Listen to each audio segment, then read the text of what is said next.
ঔষধ দোকানে না দেখি ঔষধ নিচ্ছেন? সাবধান হয়ে যান, এমনই এক চাঞ্চল্যকর ঘটনা দেখাচ্ছে। ঔষধ দোকানে 7 বছরের শিশুকে দেয়া হচ্ছে নষ্ট ঔষধ। সেই ঔষধ খেয়ে অসুস্থ শিশু। এই অভিযোগের অভিভাবকের ব্যাপক ক্ষোভ।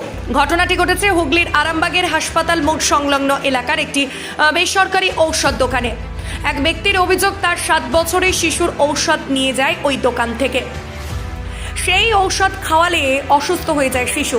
তারপর পরিবারের সন্দেহ হয় যে কি ওষুধ খাওয়ানো হয়েছে শিশুকে, কেনই বা এরকম হলো।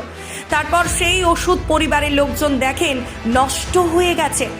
এরপর শিশুর অভিভাবক বৃহস্পতিবার ওষুধ দোকানে এসে ব্যাপক ক্ষোভে ফেটে পড়েন।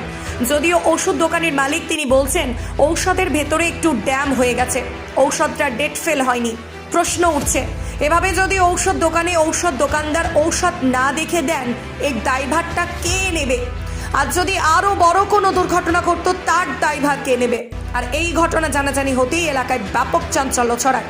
এ বিষয়ে উভয় পক্ষ কি জানাচ্ছেন বিস্তারিত শুনুন আর দেখতে থাকুন নিউজ বাংলা দিশা। আমার বাচ্চাটার ওষুধ কালকে পরীক্ষা চলছে, আমি এইখানে ওষুধ কিনতে দিয়েছি এনাকে প্রেসক্রিপশন দিয়ে। তারপরে আমি তো ব্যবসা করি, আমি রাত্রে এসে দেখছি যে আমার বাচ্চা বমি করছে, ঘুমোচ্ছে, মানে ঘুমোচ্ছে না, সারা রাত জেগে আছে। দেওয়ার পরে দেখি না রাত্রে যে আমি ডাক্তারকে ফোন করলাম, বললো কি খাইয়েছিলে? আমি এই ওষুধ খাইয়েছিলাম। তো খাওয়ানোর পরে ও বললো ওষুধগুলো ডেটগুলো দেখা, তার আগেই আমরা দেখে নিয়েছি, দেখছি ডেটে তো এক্সপায়ার ওষুধ।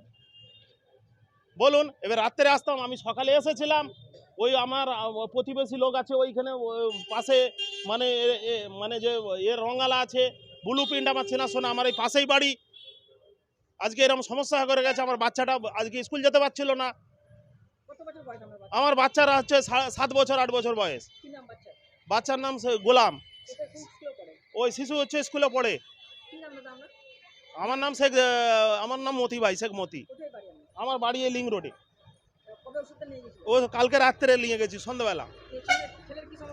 ছেলের এখন ওই মা ঘুমোচ্ছে না, ছোট বাচ্চা, বলতে পারছে না, বমি করছে, এরকম ব্যাপার। এসে ওনাকে বলছি যে উনি দিল কি করে।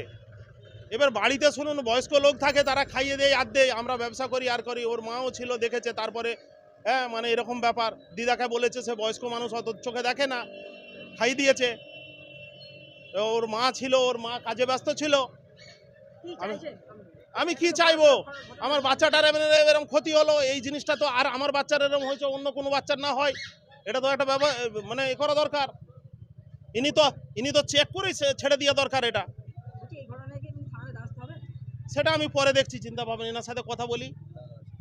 করছে এক ব্যক্তি যে আমরা ভুল ওষুধ দিয়েছে, মানে ডেট ফেল ওষুধ দিয়েছে, কি বলবেন এই বিষয়ে?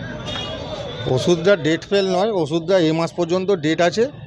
তো ভেতরে একটু জ্যাম হয়ে গেছে, ভেতরে তো আমাদের পক্ষে দেখে দেওয়া সম্ভব নয়, তাই সেই কারণে উনি এসে বলছেন যে ওষুধটা এক্সপায়ার হয়ে গেছে, সেই কারণেই উনি বলছেন। ওনার বাচ্চা শরীর খারাপ হয়ে গেছে, কি বলবেন? না, ওনার বাচ্চার এমনি শরীর খারাপ ছিল, কিন্তু এটা গ্যাসের ওষুধ খেলে মানে ভেতরে যদি কিছু জমে থাকে সেটা আর কি বমির মাধ্যমে বেরোয়, এর জন্য ভয়ের কোনো কারণ নেই। উনি তো বলছে ডেট ফেল হয়ে গেছে। ডেট ফেল নয়, নভেম্বরের 24 অবধি ডেট আছে। উনি তো এই সেদিন করে আনতে এসেছিলেন, তাহলে এই ওষুধটা কীভাবে দিলেন? ভুলবশত চলে গেছে, ঠিক আছে। হ্যাঁ, আপনার নাম কি? আমার নাম বিপ্লব দত্ত, এই দোকানের নাম তারকনাথ ফার্মেসি। আরামবাগ মতিলাল টেলিশপ ও স্যামসাং সার্ভিস সেন্টার, অনলাইন বা যে কোনো দোকানের থেকে সস্তা। আপনাদের সকলের প্রিয় মতিলাল মোবাইল, তাই আজই আসুন। পুরানো মোবাইল সারানোর চেয়ে বেশি দামে এক্সচেঞ্জ, 0% ইন্টারেস্টে, 0 ডাউন পেমেন্ট, 0 কস্টে মোবাইল ফাইন্যান্সের সুবিধা। আমাদের ঠিকানা পুরাতন বাজার, আরামবাগ হেডপোস্ট অফিসের বিপরীতে, আরামবাগ, হুগলি। আমাদের যোগাযোগ নাম্বার 7001304430।